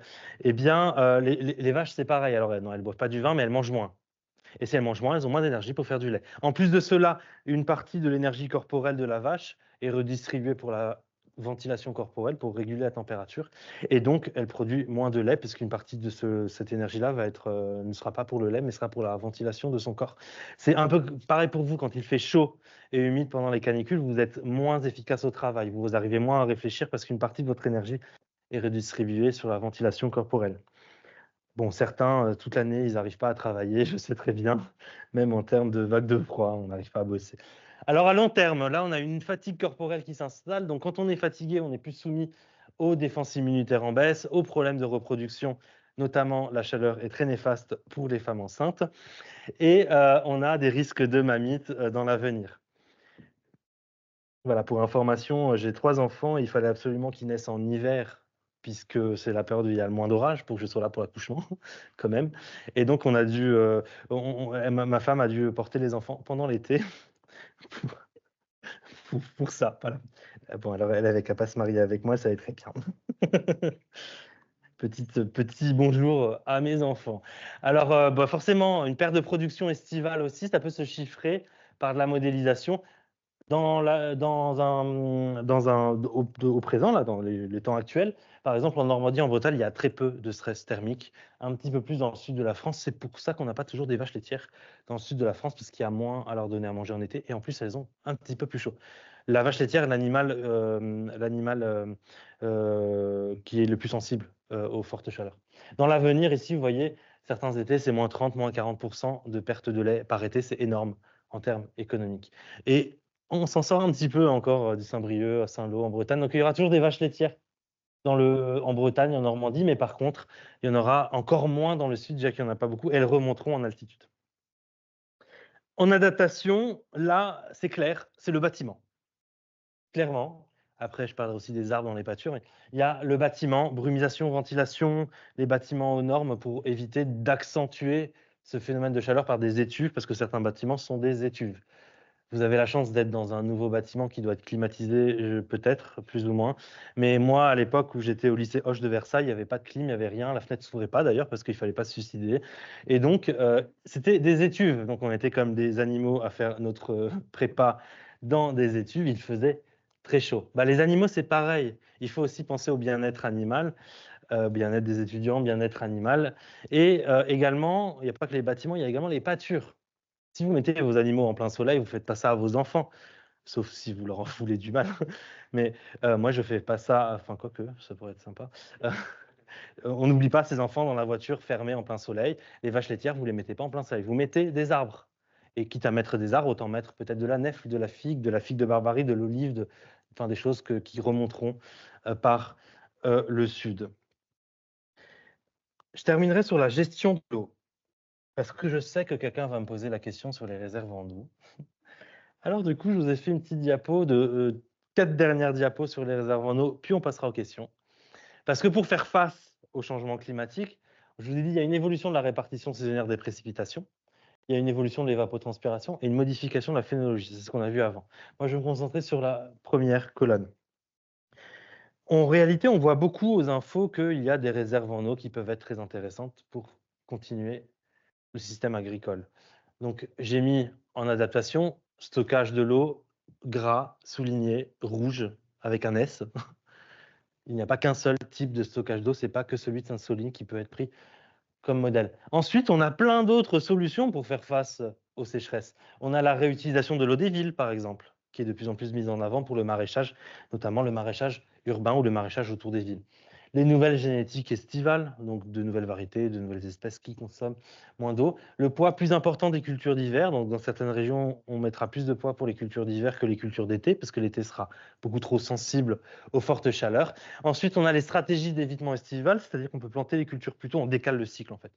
On décale le cycle, on peut planter les tomates plus tôt, attention au gel, pour les récolter plus tôt. On peut planter le blé plus tôt pour le récolter plus tôt. Donc le but, c'est d'éviter l'été. La meilleure rétention en eau du sol, pour moi, c'est le principal aspect. Couvert permanent, moins de labour, donc une agriculture qui protège le sol pour qu'on ait de l'eau qui reste dans nos sols. Et l'agriculture numérique, les satellites, etc., qui peuvent nous aider. Il y a toutes ces solutions-là. Il n'y a pas que les réserves en eau. Mais il y a quelque chose que peut-être que vous ne voyez pas en cours, peut-être que vous ne connaissez pas. C'est ce qu'on appelle l'hydrologie régénérative. L'hydrologie régénérative, c'est revoir complètement nos paysages. C'est pas juste améliorer la génétique, c'est pas juste retenir de l'eau, c'est carrément quelque chose de plus en commun sur les paysages. Ici, vous avez par exemple un paysage où il y a de l'altitude, un paysage nu avec et un paysage avec le même paysage avec des arbres et des retenues d'eau d'écoulement. L'objectif, c'est de ralentir, répartir, infiltrer et stocker cette eau. C'est un des principaux aspects du changement climatique, je tiens à le rappeler, les sécheresses.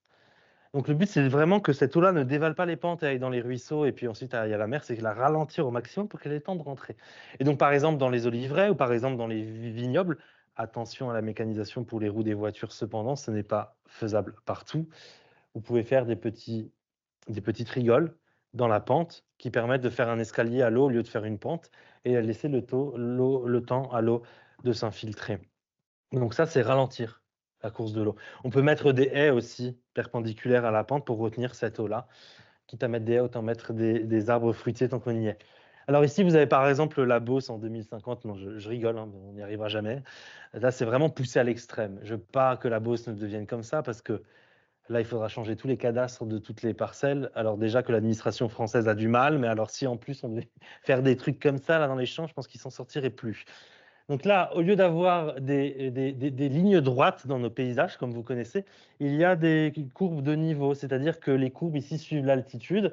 Là, vous avez une pente, une rigole, et cette rigole-là est récupérée, et l'eau est récupérée dans un stockage d'eau à l'ombre dans la forêt pour de l'irrigation éventuelle future ou pour des animaux d'élevage. Donc ça, c'est un paysage en hydrologie régénérative poussé vraiment à l'extrême, hein, bien sûr, il faudrait l'adapter à nos paysages à nous. Là, vous avez des vergers aussi avec des rigoles qui permettent de retenir cette eau pour pas qu'elle dévale la pente. Donc là, on essaye de ralentir au maximum l'eau, la répartir, l'infiltrer, la stocker. On parle carrément de culture de l'eau au niveau paysagère. Je passe pour les haies, je parlais des couverts végétaux, puisque moi, quand j'étais en école d'agronomie, on n'en parlait pas trop. On nous disait: «Tu récoltes, tu ressèmes, ton sol est nu au milieu». C'est une erreur de laisser le sol nu parce qu'il est exposé aux rayons solaires, ça s'échauffe, on a de la transpiration, de l'évaporation et nos sols perdent leur vie. Alors ils ne sont pas morts, en France, ils ont une vie qui est ralentie, largement ralentie, une vie microbienne notamment. Il faut apprendre à renourrir ces microbes pour qu'ils nous donnent la fertilité du sol ou qu'ils la créent. Donc vous avez ici une rotation colza, blé, orge, maïs. Au milieu, vous n'avez pas le sol nu, vous avez un couvert végétal. Quitte à mettre du couvert, autant mettre aussi des légumineuses pour fertiliser le sol. Faire de l'ombre sur le sol, le protéger et garder l'eau dans nos sols et pas qu'il s'évapore pour rien. Donc le but, c'est de protéger de soleil, de couper du vent aussi avec, avec des haies pour la gestion du microclimat parcellaire.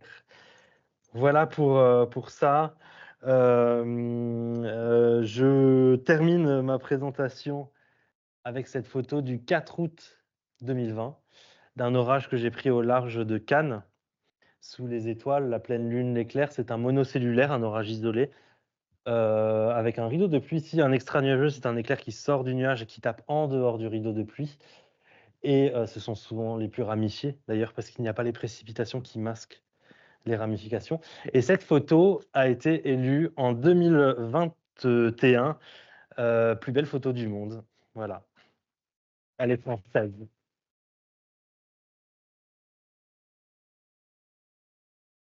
Le This is the end dans le diapo, c'est la fin du diapo, ce n'est pas la fin du monde. Voilà. Alors vous avez du boulot dans l'avenir pour faire évoluer l'agriculture. Je ne dis pas que j'ai parlé beaucoup d'aspects positifs. Je ne dis pas que ça va être facile, mais surtout je voudrais dire que c'est en faisant rien qu'on court à la catastrophe. Par contre, en anticipant, on peut attraper certaines opportunités. C'était la conclusion de la première diapo. Vous la comprenez maintenant. Et si vous avez des questions, je suis là.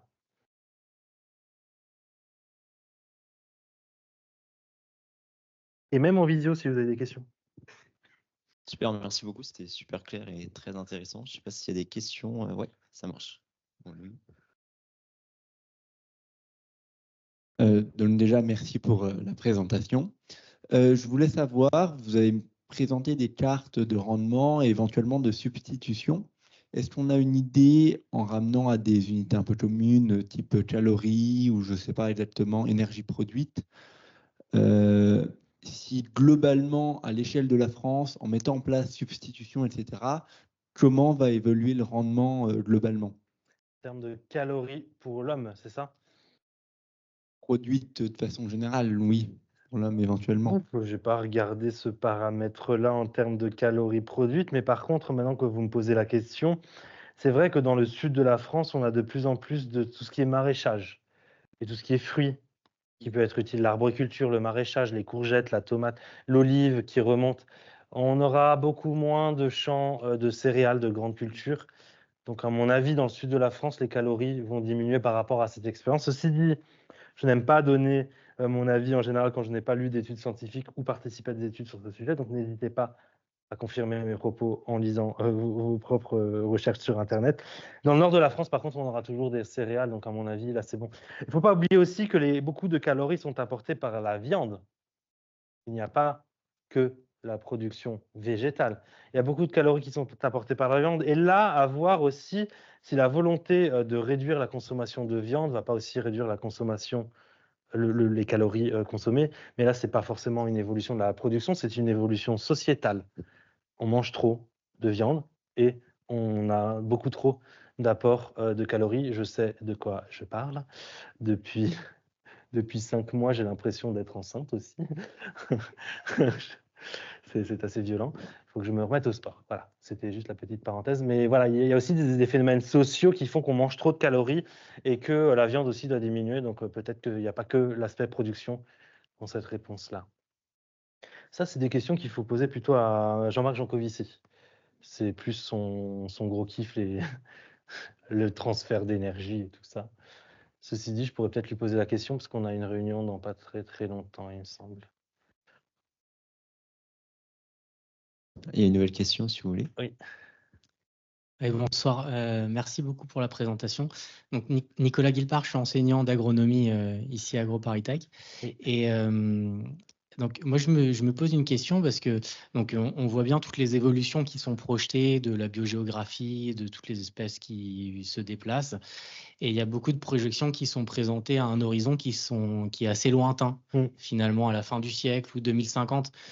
2050, c'est proche dans le temps, mais c'est aussi assez lointain. Il y a quand même beaucoup d'agriculteurs qui seront partis à la retraite d'ici là. Et par exemple, pour des agriculteurs de grande culture, nous, dans l'unité de recherche où je travaille, on commence à regarder un petit peu ça. Quand on pose la question à des conseillers agricoles, ils nous disent que finalement, les projections, alors je parle des grandes cultures, en 2050, c'est assez loin. Et il y en a un certain nombre qui nous disent ouais, bon, bah, une année moyenne en 2050, bon, qu'est-ce qu'on en fait, sachant que le climat est aussi de plus en plus variable. Donc, on a des successions d'années qui sont très différentes. On peut avoir une année très sèche, très chaude, suivie d'une année très humide. Voilà, on a les exemples récemment. Et du coup, je me demandais comment anticiper, je suis d'accord, et je pense qu'il y a plein d'arguments pour. Donc, il n'y a pas trop la question. Mais comment on le fait en pratique? Parce que, par exemple, planter un abricotier ou d'autres cultures dans des endroits où le climat va devenir favorable, mais ne l'est pas encore, c'est aussi assez risqué. Et donc voilà, ça c'est pour les cultures pérennes. Et puis pour les cultures annuelles, à partir de quand on change? Parce que finalement, voilà, il y a des agriculteurs qui nous disent aussi, bon bah super, on sait déjà pas dans 15 jours quel temps il va faire. Moi, des projections dans 2050, d'accord, je vois une tendance, mais c'est très flou encore pour moi. Donc je me demande, puis il y a effectivement ce temps pour construire des fermes, mais je me demande comment on saisit. Il y a un petit flou quand même dans cette intermédiaire. Donc voilà, je voulais savoir si vous aviez des éléments sur comment on concrétise cette anticipation. Ouais. Désolé, j'ai très chaud, j'enlève une couche. L'indice THI de la vache laitière est très élevé dans cette salle. Et je suis surtout très sensible à la chaleur. Alors là, c'est exactement pour ça qu'on est dans la merde. C'est exactement pour ça qu'on est dans la merde, parce que ça fait 30 ans qu'on se dit ce sera les autres qui résoudront le problème. Et ça ne s'appelle pas anticiper. Parce qu'en réalité, alors il y a des entreprises qui l'ont compris, mais en réalité, par exemple, si vous êtes arboriculteur, quand vous plantez un arbre aujourd'hui, vous n'allez pas le garder 3 ans. Vous allez le garder 30, 40, 50 ans. 50 ans si c'est une vigne, notamment. Ça veut dire que l'abricotier que vous plantez maintenant, c'est un investissement d'avenir pour votre fin de carrière et pour les agriculteurs d'après. Si personne ne fait ces investissements d'avenir, ces préparations de filière, je peux vous dire qu'en 2040, on sera là à se dire bon, bah, c'est peut-être l'année où on va changer du blé du colza, on va peut-être faire monter l'abricot, mais ce sera trop tard. Parce que personne va acheter notre blé, parce que personne va acheter nos abricots, personne va planter ces abricots, parce que c'est trop tard en réalité. C'est pour ça qu'il faut anticiper. C'est pour ça qu'il faut anticiper. Ce que je dis souvent aux agriculteurs, c'est que c'est le plus simple de planter. Mais si personne se met à planter de la pistache, si personne se met à planter de la nèfle, si personne se met à planter de la figue de Barbarie, en réalité, si personne le fait, dans 20 ans, notre agriculture sera complètement dépassée par le changement climatique et ce sera trop tard. Alors moi, ce que je dis souvent, c'est que oui, effectivement, on est dans un climat un peu bâtard où les anciennes productions sont toujours intéressantes, les nouvelles ne le sont pas encore parfaitement, mais elles peuvent être intéressantes certaines années. Mais en fait, c'est un investissement d'avenir. Quand vous plantez un abricotier, vous n'allez pas avoir un rendement à 100% du jour au lendemain. C'est que plus il va grandir, plus son rendement sera meilleur, plus son climat sera bon. Par contre, votre pommier golden, lui, va diminuer. Donc si à un moment, vous atteignez d'atteindre le rendement zéro pour planter votre abricotier, c'est trop tard. Donc c'est pour ça en fait que j'ai mis en conclusion anticipée dès la deuxième diapo, parce que c'est comme ça qu'on s'améliore, qu'on peut s'adapter au changement climatique. Je considère que c'est l'anticipation. Et dernier point, il faut que je me rappelle parce que je voulais absolument le dire. Oui, je rappelle, planter, récolter, c'est le plus simple, déjà que c'est compliqué. Le plus compliqué, c'est le transport, la réfrigération, les liens avec l'agroalimentaire, les machineries, le séchage des aliments pour certains, le conditionnement, les liens entre les départements, la vente locale, la vente départementale, la vente régionale, la vente internationale, parce qu'il faut aussi qu'on soit une puissance agricole dans l'avenir. Tout ça, ça ne se fait pas en claquant des doigts, hein. J'ai demandé aux noix du Périgord, l'AOC Périgord, je leur ai dit, c'est connu les noix du Périgord. Ça fait combien de temps que vous bossez sur l'AOC, sur le marketing, et cetera, le packaging et sur votre production? Ils m'ont dit: «Ça fait 40 ans qu'on est en train de faire ça. Chaque année, la noix de Périgord sont de plus en plus connues et ça fait 40 ans qu'ils le font et que la production existe.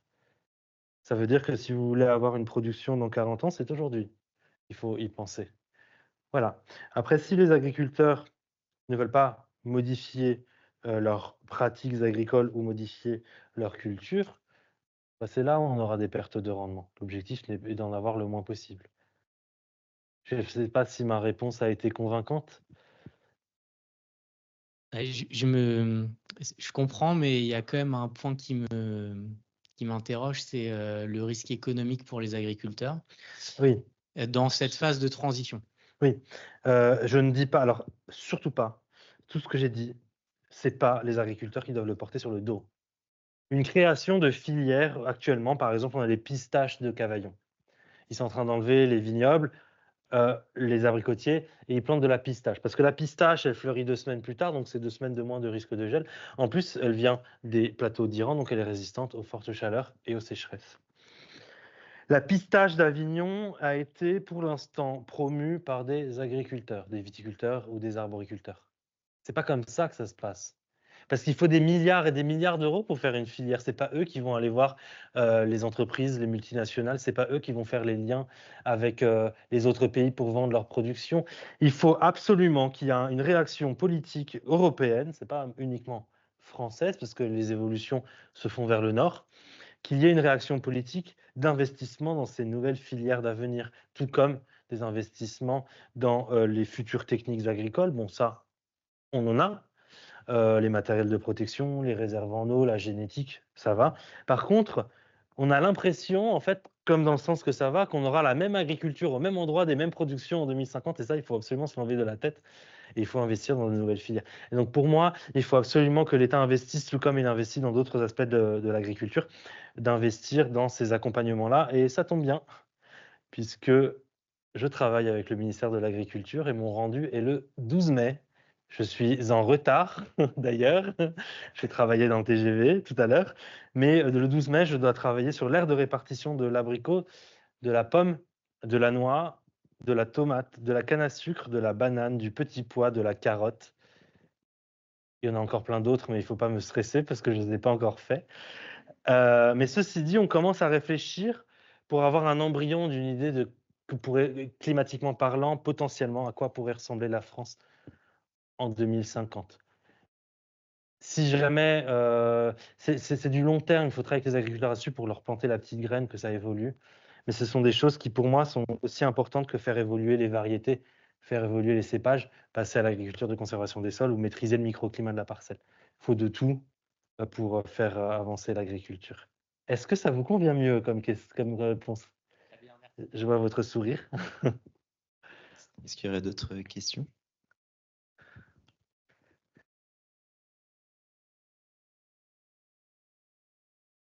Bonsoir. Attends, il y a quelqu'un. Euh, Vas-y, tu pourras parler après. Oui. Moi, j'aurais bien voulu que vous parliez des fourrages parce que moi, je suis fils d'agriculteur en système 100% herbagé. Donc, j'aimerais bien avoir un peu d'indication. Vous êtes dans la merde. Pardon. Ouais, Non, ça mais bon. dépend d'où vous êtes. Vous Dans êtes le dans quel... centre de la France, Ok. Châteauroux. Alors, en réalité, le fourrage, ça dépend des régions. Sur la plupart des régions françaises, on aura plus de fourrage produit à l'année. Par contre, ce ne sera plus la même saisonnalité de production. Ici, vous avez l'exemple des Pyrénées-Orientales, c'est le plus mauvais exemple de France parce qu'il est le plus négatif. Par exemple, au petit 1, le fourrage, la prairie va commencer à pousser plus tôt parce qu'il fait plus doux, plus de CO2. On a une augmentation très rapide de la production de fourrage parce qu'il y a toujours du CO2, il y a de l'eau dans le sol, comme je vous ai dit, en hiver, et il fait plus doux. On pourra rentrer les années un petit peu plus tard à l'automne, à condition que le sol soit praticable, bien sûr. Et puis, par contre, en été, on a une très grosse dépression avec les fortes chaleurs et les sécheresses. Donc, le but est de savoir si le petit 2, ici, la hausse de production au printemps, pourra compenser la baisse de production en été. Dans les Pyrénées-Orientales, non. L'été s'agrandit, la baisse est trop basse et la reprise automnale est trop faible à cause de la mortalité des espèces en été du fait des fortes conditions thermiques. Par contre, dans le centre de la France, vous avez, c'est quelle région agricole? Centre-Val de Loire. Centre Val de Loire. Alors le 50, 52, enfin voilà, là on a l'évolution annuelle de production. Bois-chaud, là, tu l'as. 36. Le 36 à Bois-Chaud. Donc vous avez le Bois-Chaud, c'est le jaune, voilà, quelque part, c'est celui qui est à côté du 6,7, la 7,8, parce que ceux qui sont en haut, c'est plutôt la Bretagne, Normandie. Ce qu'on voit, c'est qu'avec le changement climatique, on a une hausse de la production fourragère sur l'année, en moyenne sur 30 ans. Il y a des variations interannuelles. Par contre, c'est juste qu'il y aura beaucoup plus de production au printemps et moins en été. Donc, il va falloir apprendre à faire des stocks. Bon, je pense que vous faisiez déjà. C'est des études de Climalet. C'est pas moi, ce graphique. Hein. C'est des études de Climalet. Et j'ai pas mis les adaptations atténuation. Adaptation atténuation principale, c'est le stock fourragé et les liens aussi avec la production végétale aux alentours pour compléter. Dans le sud de la France, on a les friches qui peuvent être intéressantes aussi, parce que chez nous, on aura des problèmes beaucoup plus importants de fourrage. Peut-être pas dans votre cas. Voilà pour le fourrage globalement. C'était le sujet de ma thèse d'ailleurs, la modélisation d'impact du changement climatique sur la production de fourrage en France. Et si tu veux en savoir plus, tu tapes Serge Zacathèse et il y a le PDF. Il y a 300 pages. Mais normalement, en école d'agro, vous ne devrez pas avoir peur de 300 pages. Vous devrez savoir les écrire pour un rendu en une semaine, non? Il y avait une question là, juste en bas.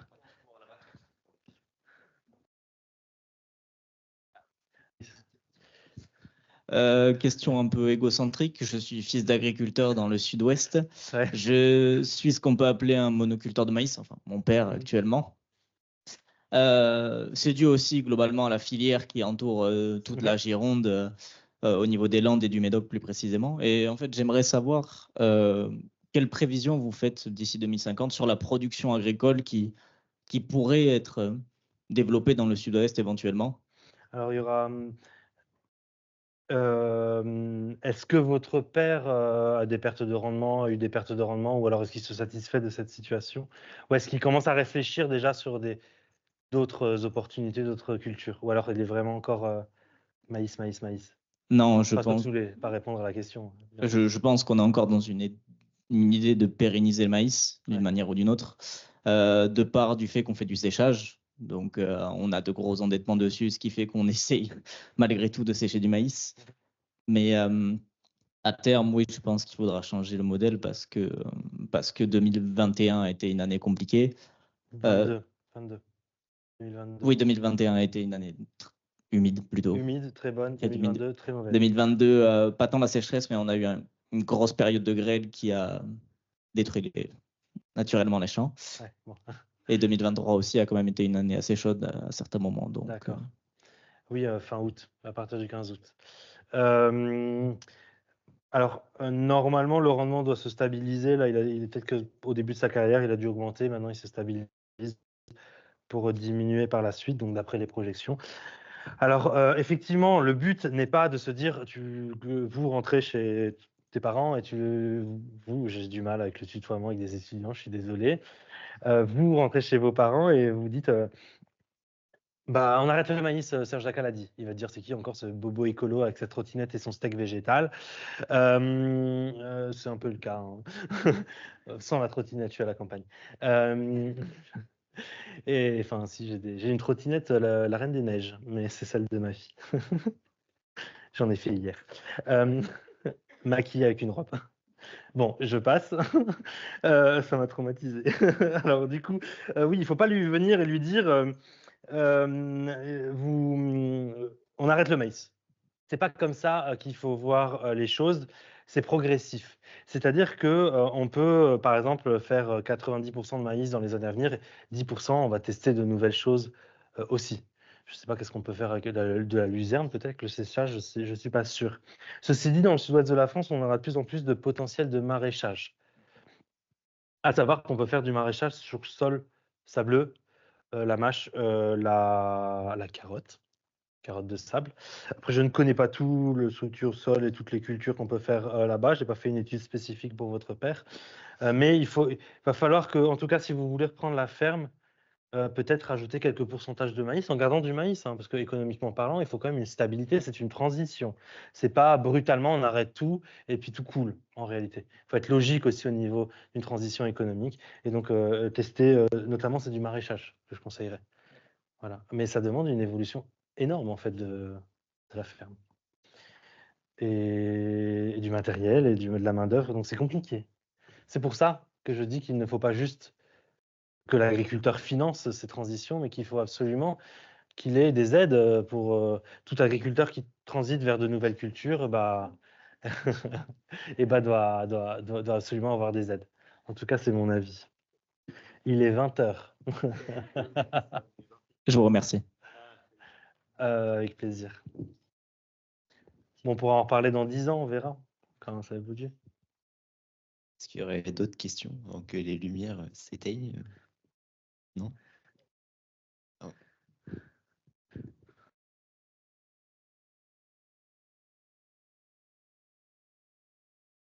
Bonjour. Bonjour. Je voulais savoir s'il y avait des discussions entre l'agriculture et l'agroalimentaire, justement, parce que l'agroalimentaire dépend de l'agriculture. Donc, je voulais savoir si dans le cercle agroalimentaire, on faisait attention à ces questions-là. Alors, c'est pas totalement mon domaine, l'agroalimentaire. Moi, j'ai fait production agricole à l'école. À l'époque, il y avait les deux filières à Dijon, maintenant elles sont réunies. Cependant, de ma courte carrière, pour l'instant, de ma petite jeunesse, j'ai observé des changements déjà. Premier point, des entreprises comme des entreprises de compotes, de confiture, d'achat aussi et de revente, donc les supermarchés, de transformation, de fast-food, etc. Eh ben, ils ont compris que s'approvisionner chez les producteurs, si les producteurs ont subi une sécheresse et des pertes de rendement, bah, ils ne peuvent pas s'approvisionner. Et donc, en fait, ils dépendaient de la production agricole. Et ce qui se passe, c'est que de plus en plus, on a des études qui sont faites par les grandes entreprises pour les producteurs, pour les permettre de faire évoluer leur culture ou alors d'investir dans de l'agriculture de régénération, de l'agriculture de conservation des sols, des transitions, de faire des cahiers de charges, etc. Donc, il y a aussi l'État qui doit financer, mais il y a aussi l'industrie agroalimentaire qui doit aider les agriculteurs parce qu'ils dépendent en fait de ces agriculteurs. McCain, c'est la pâte pomme de terre, il n'y a pas de frites. Ce serait dramatique d'avoir du ketchup sans frites parce qu'il y aura des tomates dans le sud. Et en fait, il faut absolument que les industries comprennent qu'elles ne sont pas là pour seulement acheter, mais sont aussi là pour aider à la transition, voire conseiller. Donc ça, c'est le premier point. Deuxième point, il y a aussi l'impact du climat, de l'agriculture sur le climat. Les émissions de gaz à effet de serre d'une entreprise de transformation agricole, pas d'une entreprise agricole, mais de transformation agricole, donc ce qui se passe après, 30%, ce qu'on m'avait dit à l'époque, ça m'avait fait marrer, j'étais allé à un salon, on m'avait dit waouh, on a baissé le chauffage de 2 degrés dans les administrations, parce qu'il fallait baisser le chauffage à l'époque. On est passé de 21 à 19. Et puis on éteint les lumières la nuit. Incroyable. On a baissé de 1% nos émissions de gaz à effet de serre. Et encore, je suis gentil, c'était pour baisser la facture énergétique. 30% des émissions de gaz à effet de serre d'une entreprise de transformation agricole sont faites par l'entreprise de transformation agricole.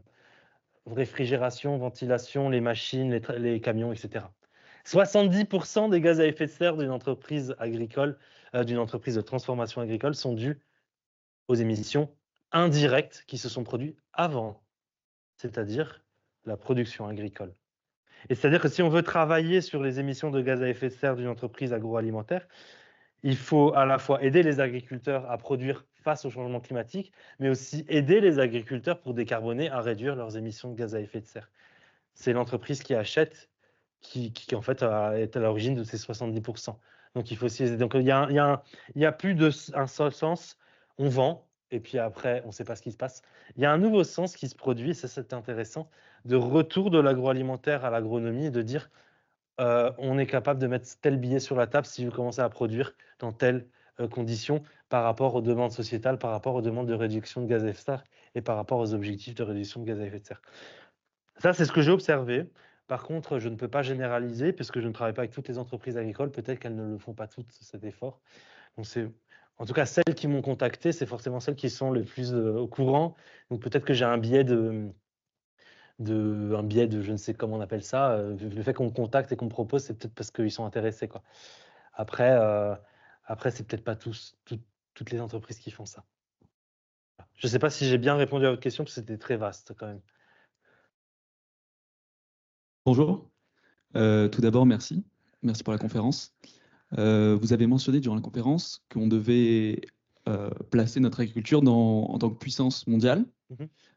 Pourquoi? Est-ce qu'on ne ferait pas mieux déjà d'avoir une souveraineté alimentaire à l'échelle européenne ou peut-être à l'échelle de la France ou des quelques pays qui l'entourent? Et comment, en fait, si on décide de faire d'ancrer notre agriculture dans le monde, comment on fait? Comment on place notre plus-value? Comment ça se passe? Alors là, c'est mon esprit libanais qui va vous répondre. Il y a des pays dans le monde qui ne peuvent pas produire du blé parce que le climat ne le permet pas. Et en réalité, je me posais ce genre de questions aussi avant que j'aille au Liban voir ma famille. J'y vais une fois à peu près chaque 5 ans. En général, c'est pour des événements pas très joyeux. Eh bien, j'ai compris qu'en fait, une très grosse partie de la production agricole des pays du Sud, du Maroc, de l'Égypte, je suis allé en Jordanie. Je n'ai pas pu aller en Israël pour des raisons évidentes étant libanais. Eh bien, ces pays-là, ils achètent beaucoup des productions des pays du Nord. Et c'est-à-dire que le changement climatique, c'est pas juste être égoïste et se dire bon, on va déjà produire pour nous, mais il y a beaucoup de pays qui dépendent de nous sur certaines cultures. Comme nous, on dépend d'autres pays, bon, les bananes, le cacao, le café, tout ça. Mais on pourrait être indépendant, on pourrait se passer de tout ça. Mais il y a des pays qui ne peuvent pas se passer du commerce international parce qu'ils n'ont pas assez de production agricole par rapport à leur production. Alors, on peut transférer des transferts de technologie à l'Afrique, par exemple, pour qu'ils s'améliorent et qu'ils puissent produire chez eux. Cependant, il faut faire attention parce qu'il y a beaucoup de lobbyisme dans ces transferts de technologie, d'acquisition aussi d'un certain pouvoir. Et l'objectif n'est pas de européaniser l'agriculture africaine, mais c'est que comme l'agriculture africaine doit garder ses caractéristiques, tout en produisant un petit peu mieux, il faut faire attention dans ces transferts-là. Mais voilà, il ne faut pas voir que juste déjà nourrissons-nous, parce qu'il ne faut pas oublier les pays qui dépendent de nous. Un autre point, c'est que je ne considère pas qu'on est obligé de vendre du blé aux États-Unis ou acheter du bœuf en Argentine, ou alors qu'on en produit. Il y a des choses qui doivent être logiques également. La matière agricole qu'on échange contre parfois des armes, contre parfois d'autres choses au niveau de la politique, ce n'est pas une matière d'échange, l'agriculture. Si on produit du bœuf en France, en Argentine, voilà, on peut transférer d'autres choses. Ça, c'est mon avis personnel. Oui, après, peut-être regarder ce qui se passe au niveau de l'Europe, au niveau de l'évolution de la biogéographie. Peut-être pas aller acheter, forcément vouloir vendre de l'agneau en Nouvelle-Zélande. Bon, c'est plutôt l'inverse, mais nos bouteilles, nos vins, nos fromages, d'accord, parce qu'on ne les trouve pas dans les autres pays, mais voilà, il y a des choses qui ne sont pas logiques. Bon, pour moi, vraiment, regardons au niveau européen déjà. N'oublions pas qu'il y a des pays qui dépendent de nous aussi pour se nourrir, mais il y a beaucoup d'échanges qui ne sont pas logiques au niveau international et qu'on pourrait s'en affranchir quand même dans l'avenir. Je sais que ce n'est pas l'avis de tous les politiques que je rencontre parfois. Est-ce qu'il y a d'autres questions dans l'amphi? Ou même en visio, Eva, je ne sais pas s'il y a des questions. N'hésitez pas à poser vos questions. Ils sont déjà aux cacahuètes en visio. Française. Ouais. Ma question, c'est, si on s'imagine en 2050, je comprends qu'on pourrait imaginer maintenant donc, de commencer à cultiver quelque chose qu'en 2050 que ça rendra bien. Mais si on imagine quelque chose qui rendra en 2100, est-ce que... Wow. non, mais est-ce qu'on imagine une transition en plusieurs étapes ou est-ce que ça n'a aucun sens de changer tous les 30 ans notre production? Bah, malheureusement, si. En fait, vous êtes espagnol peut-être? Italienne. Ah, pardon. On mangera toujours de la pizza, je m'excuse. En tout cas, le blé dur va gagner un peu au nord, c'est cool. Pour les pâtes. La tomate et le basilic aussi. Hein. On va se méditerranéiser en France. Eh bien, en réalité, pour moi, c'est par palier. Parce en fait, on ne peut pas s'adapter à 2100 parce qu'on ne sera pas productif en 2020. Quoi. On ne peut pas se dire on va planter des figues de Barbarie à Paris. Quoi. Non, mais est-ce que plutôt on ne planterait rien en restant comme ça jusqu'à 2050 et ensuite on pense à... Oula, non, il faut quand même... Ok, non. En fait, tout dépend des émissions de gaz à effet de serre maintenant. Si par exemple, on limite nos gaz à effet de serre drastiquement dès maintenant, notre climat va se stabiliser 2050, 2060, 2070. Et donc, les adaptations qu'on a fait pour l'agriculture, ce sera en une fois et ça reste. Ce sera intéressant. Après, ça rediminue très progressivement, donc on aura le temps de se réadapter. Par contre, si on ne diminue pas nos gaz à effet de serre, tout ce que je vous ai présenté, il faut tout revoir. Après 2050, ça devient problématique puisqu'il faut de nouveau l'abricot qu'on a planté là en 2020, il ne sera plus adapté en 2060, donc il faut encore le faire remonter. Donc il y a un moment aussi, ça ne dépend pas de l'agriculteur, ça ne dépend pas de l'agriculture, ça dépend des politiques. Et un peu de nous aussi quand même. Un peu, pas trop. Ça dépend des points de vue. Mais il va falloir réduire nos gaz à effet de serre. Et en fait, j'aurais dû mettre dans les parties adaptation, solution, là, avec toutes les petites cases, j'aurais dû mettre en gros, limiter les gaz à effet de serre. C'est déjà la première adaptation. Parce que là, c'est mettre des petits pansements, en fait, sur les émissions de gaz à effet de serre qu'on essaye de faire. Quoi. Voilà. Est-ce que ça répond à votre question? Très bien. Et d'ailleurs, vous êtes de l'école, c'est ça? Je suis enseignante-chercheuse en stats. Ok. Il est très intéressant aussi de faire remonter les informations de ce qui se passe en Italie. Parce que moi, ce que je dis souvent au sud de la France, c'est de ne pas hésiter à partir en vacances en Espagne et en Italie pour voir l'agriculture et savoir peut-être qu'est-ce qu'il y aura et se donner des idées. Tandis que les agriculteurs du nord de la France, il y a beaucoup d'échanges maintenant qui se font. J'ai proposé ça aux chambres d'agriculture. C'est que des gens de la chambre d'agriculture passent une semaine dans une chambre d'agriculture du sud et qui voient les problématiques. Ça, c'est très intéressant. Donc, si jamais vous avez des cultures en tête, comme ça, n'hésitez pas à en parler. Après, vous êtes professeur de stats, donc peut-être que l'agronomie, ce n'est pas vos trucs. Moi, les stats, ce n'est pas mon truc. Donc, vous faites encore du RStudio? Of course. Tous les modèles, toutes les cartes que j'ai montrées sont codées avec RStudio. Je ne suis pas en train de faire le lèche-bot, hein. Mais c'est qu'à l'époque, je n'écoutais pas. Il fallait déjà que je vienne en cours. Mais tout ça, c'est du R.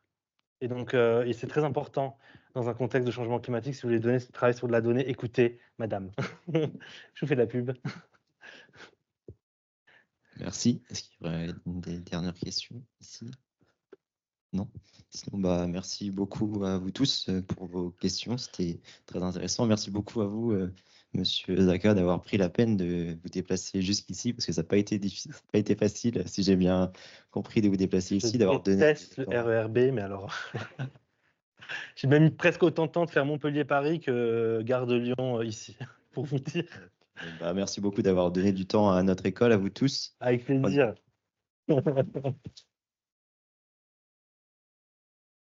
Et n'oubliez pas, hein, l'avenir, c'est pas moi, c'est vous, hein. Donc tout ce que je vous ai dit, je vais le voir sur le terrain dans 10 ans. Vous avez intérêt. C'est la pas.